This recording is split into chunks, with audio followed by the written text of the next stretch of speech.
Hello दोस्तों, हर कोई आपको ये बताता फिरता है कि चार्ट को एनालाइज करो, चार्ट को देखो, चार्ट को समझो, चार्ट को फील करो। लेकिन कोई ये नहीं बताता है कि चार्ट को कैसे समझें, किस तरीके से समझें।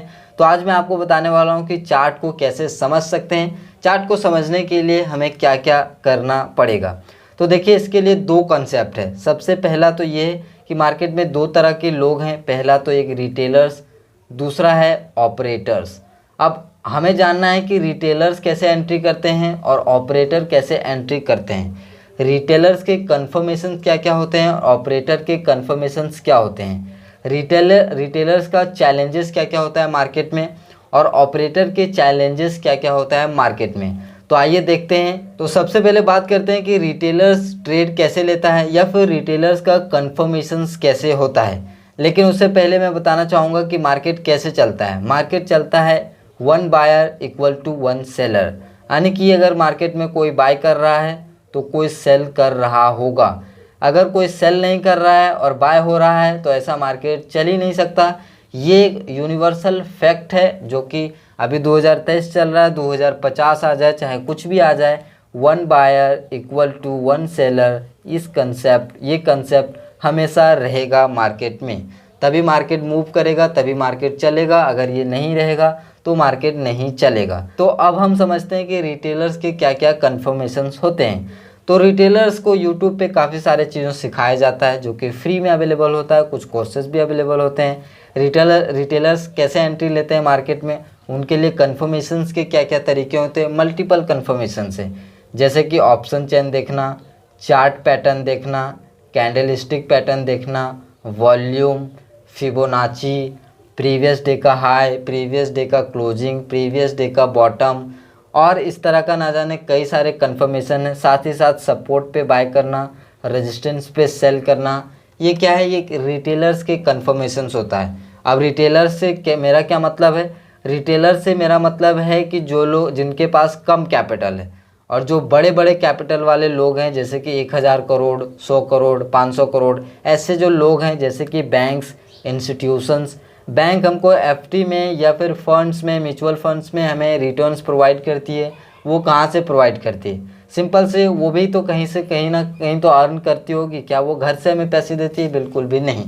तो वो कहाँ से कमाते हैं? वो इसी जगह से कमाते हैं, ऐसे ही जगह से कमाते हैं जहाँ पे रिटेलर्स ट्रैप होते हैं, ऑपरेटर्स को पैसे मिलता है।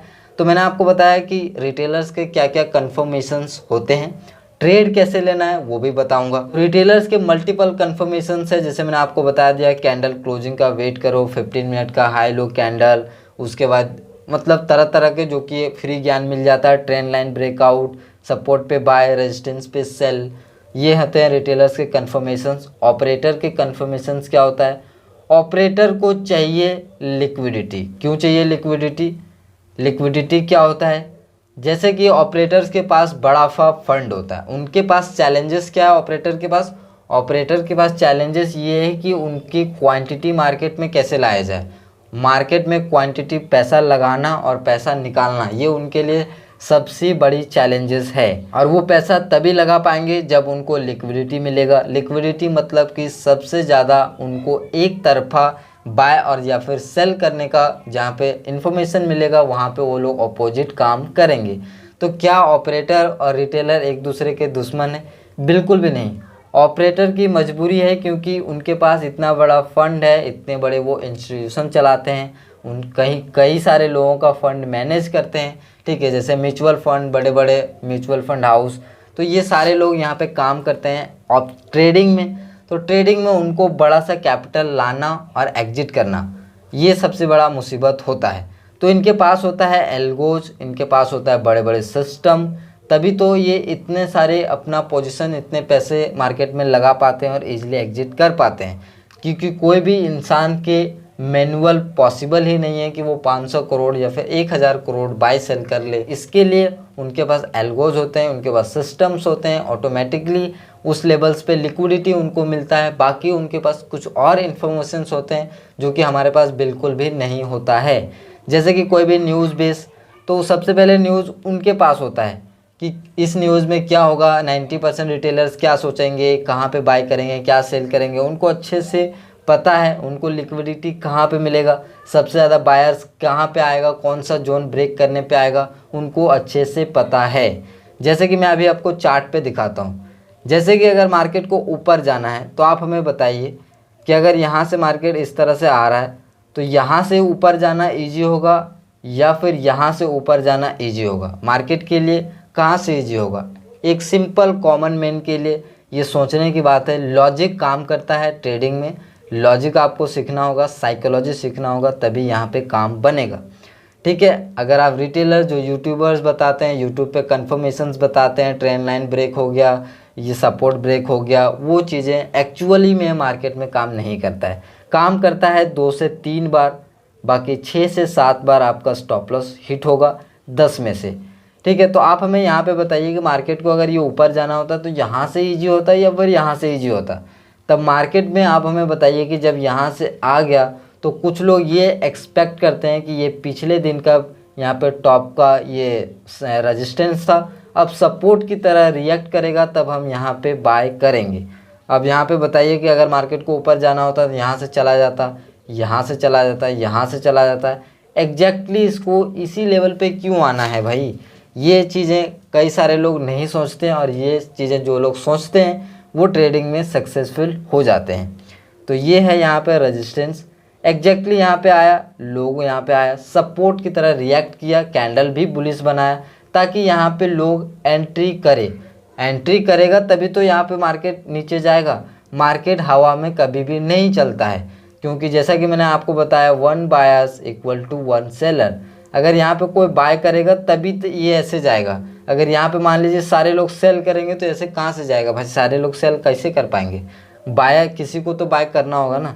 तो इसीलिए मार्केट जानबूझ के इस रेजिस्टेंस एरिया पे लाया जाता है ताकि हम बाय करें और वो लोग आराम से सेल करें और हमारा एसएल हिट हो, उनको प्रॉफिट हो। सिंपल। अभी मैं आपको और चीज़ें बताता हूँ। तो इस तरह से चार्ट को यहाँ पे देखा जाता है, एनालाइज किया जाता है, इसके पीछे भी देखा जाता है, लेकिन अभी फ़िलहाल मैं यहाँ पे बता रहा हूँ। उसके बाद क्या होगा, यहाँ पे ये टॉप का रेजिस्टेंस था, ये ब्रेकआउट हो गया। अब क्या होगा, 90% रिटेलर्स किधर जाएंगे?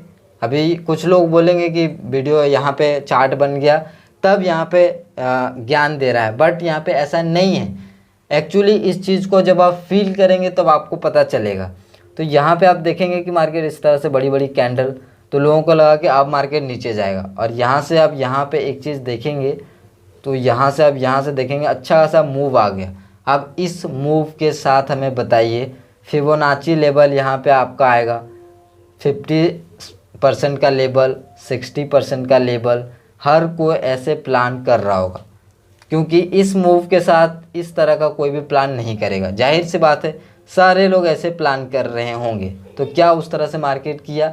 बिल्कुल भी नहीं करेगा, क्योंकि उनको चाहिए लिक्विडिटी। अगर यहाँ पे लिक्विडिटी बनता इस तरह से मार्केट धीरे धीरे धीरे धीरे इस पे रहता तो मार्केट में नीचे जाने की पॉसिबिलिटी बनती। लेकिन यहाँ पे क्या हुआ, अब रिटेलर्स को कन्फर्मेशंस कैसे दिया जाता है? यहाँ पे ये रेजिस्टेंस था, नीचे आया, पुट में कन्वर्ट हो गए सारे लोग, अच्छा कैंडल ब्रेकआउट दे दिया, फिर यहाँ तक उनको प्रॉफिट भी मिल गया। अब कुछ लोग छूट गए होंगे, उनको दोबारा यहाँ से क्या करेगा, रीटेस्ट किया, इस लेवल को रीटेस्ट किया, देन फिर यहाँ से एक अच्छा रेड कैंडल बना, इस तरह का रेड कैंडल बना रेजिस्टेंस पे, यानी कि बेयरिश कैंडल, मतलब कि फुल कन्फर्मेशन हो चुका है। 90% ट्रेडर का यहाँ पे मूड बन चुका है कि अब हमें पुट साइड जाना है। उसके बाद क्या हुआ सो आप यहाँ पे खुद ही देख लीजिए। उसके बाद यहाँ पे जैसे ही पुट का यहाँ पे पोजीशन बना, थोड़ा सा प्रॉफिट मिला, देन फिर इस तरह से मार्केट डायरेक्टली यहाँ पे 100 पॉइंट ऊपर चला गया। तो यहाँ पे क्यों गया? इसके पीछे का एक ही कारण है, लिक्विडिटी। मार्केट को चाहिए लिक्विडिटी। बड़े ऑपरेटर को यहाँ पे सारे लोग पुट सोच रहे होंगे, वो लोग अपना सिंपल सेल कर दिए, डायरेक्टली मार्केट ऊपर चला गया। उसके बाद अब रिटेलर्स क्या हुआ, अब वो अपना पोजीशन एग्जिट कैसे करेंगे? सिंपल, यहाँ पे उनको ब्रेकआउट दिखेगा, क्योंकि ये पहले क्या था, सपोर्ट था, ब्रेक हो गया, अब रेजिस्टेंस की तरफ फेस कर रहा है, यहाँ पे ब्रेक हो गया, अब सपोर्ट की तरफ बिहेव करेगा, यानी कि यहाँ पे कंफर्मेशन मिल रहा है रिटेलर को कि यहाँ पे बाय कर लो, बाय कर लो, बाय कर लो। और यहाँ पे आप देखेंगे तो कैंडल्स भी ऐसे बनेंगे जैसे कि ये बुलिश कैंडल, ये वाला बुलिश कैंडल, मतलब कि फुल बायर प्रेशर। लेकिन एक्चुअल में जो रियलिटी होता है, जो दिखता है, वो होता ही नहीं है। इसीलिए जो आपको चार्ट दिख रहा है उस पर थोड़ा सा कुछ हट के देखने की कोशिश करिए, तभी यहाँ पे ट्रेडिंग में काम होगा। अदरवाइज़ लॉसेस इतने ज़्यादा होते हैं कि जिसका कोई भी हद नहीं है। लॉसेस बड़े बड़े क्यों होते हैं? क्योंकि इतने बड़ा कैंडल बन जाएगा कि आपका स्टॉप लॉस जहाँ पे आप लगाएंगे वहाँ हिट ही नहीं होगा। डायरेक्टली आप यहाँ पे स्टॉप लॉस लगाओगे, डायरेक्टली यहाँ पे हिट होगा। कोई यहाँ पे डायरेक्टली इतनी बड़ी कैंडल बन जाता है, प्रीमियम में स्पाइक मिल जाता है जहाँ पे आप एग्जिट करने का मौका भी नहीं दिया जाता। तो इस चीज़ को अगर आप पहले समझेंगे कि लिक्विडिटी मार्केट में ज़्यादा मिलता है ऑपरेटर्स को, तो वो लोग अपना पोजीशन सेल करेंगे। सिंपल, वो लोग यहाँ पे ऐसे बाय किया, ऊपर गया, यहाँ पे रिटेलर्स क्या करेंगे?